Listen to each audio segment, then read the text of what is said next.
কোথাও একটা পড়েছিলাম, একটা ঝগড়া জেতার চাইতে একটা মানুষ জিতে নেওয়া উত্তম। কথাটা কি সুন্দর, তাই না? ব্যক্তিগত জীবনে আমাদের এই সামান্যতম চেষ্টায় সম্পর্কগুলো কত সুন্দর হতে পারত।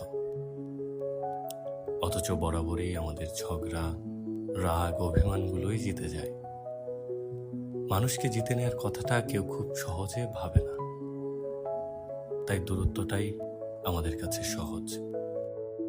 আমাদের আত্ম অহংকারের কাছে সম্পর্কগুলো খুব বাজেভাবে হেরে যায়। এটাও ঠিক, একপক্ষিক চেষ্টায় মানুষ একসময় ক্লান্ত হয়ে পড়ে।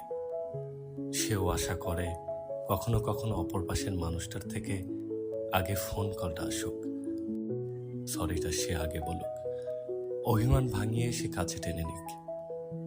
নিজের ভুল সমর্পণ করে মানুষটাকে কাছে টেনে নেওয়া